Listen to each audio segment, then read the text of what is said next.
Donc au cours de ce chapitre numéro 3, dans le thème 1, celui par lequel nous terminons, nous allons nous intéresser à la molécule d'ADN et dans un premier temps au fait que cette molécule a des propriétés qui lui sont propres et qui sont très importantes pour pouvoir l'utiliser, pour l'étudier, etc. Donc dans un premier temps, on va voir que cette molécule, c'est le support universel de l'information génétique. Je vais utiliser la transgénèse, une méthode actuelle qui va nous permettre d'illustrer les principales propriétés de la molécule d'ADN. Donc déjà, qu'est-ce que la transgénèse ? Eh bien, cette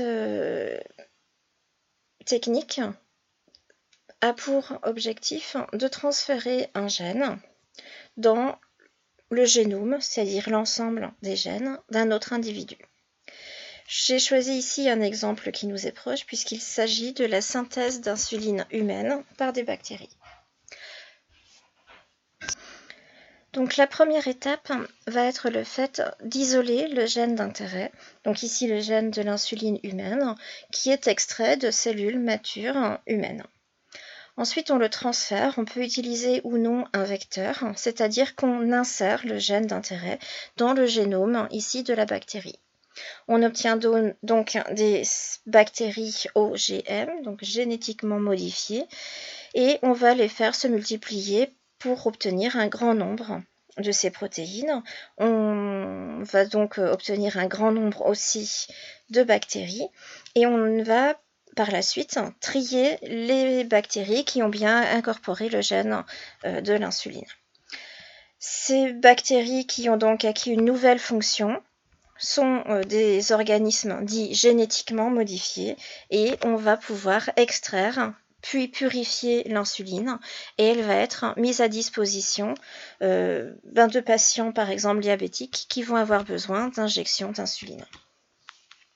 Il y a bien d'autres exemples. Ici, quelque chose qui est plutôt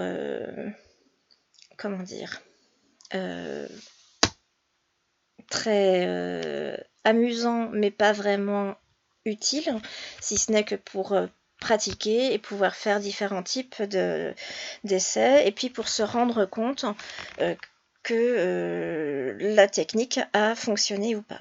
Donc il s'agit du fait de transférer un gène responsable de la bioluminescence d'une méduse à différents êtres vivants complètement éloignés les uns des autres. Donc ici, des souris. Donc on obtient des souriceaux transgéniques, fluorescents. Et puis ici, il s'agit de maïs, lui aussi rendu fluorescent par l'acquisition et donc le transfert et la transgénèse de cette même portion d'ADN, donc de ce même gène. Cette technique est applicable à de nombreux domaines. On a ici le cas d'un OGM qui est du maïs, donc un maïs transgénique, auquel on a ajouté le gène d'intérêt provenant d'une bactérie, Bacillus thuringiensis, et cette bactérie avait la capacité d'être résistante à certains insectes, puisqu'elle produit une substance toxique pour les insectes. On a isolé, transféré le gène, on l'injecte dans les cellules de maïs. On va ensuite sélectionner les cellules qui ont effectivement reçu et accepté, on va dire, le gène. On va les faire grandir et on va pouvoir obtenir des plants de maïs qui vont être résistants à cet insecte, qui était donc la pyrale, qui est un insecte ravageur du maïs très nuisible aux cultures. Autre exemple complètement différent, on va faire créer ici à des petites chèvres, bon, elle pourrait être très grande aussi, un gène qui a été prélevé chez des araignées par exemple, pour pouvoir fabriquer du fil chirurgical biodégradable. Donc on prend les fibres de soie d'araignée, donc le gène des fibres de soie d'araignée, et on le transfère dans le génome de ces chèvres qui vont devenir capables de produire dans leur lait cette protéine de soie.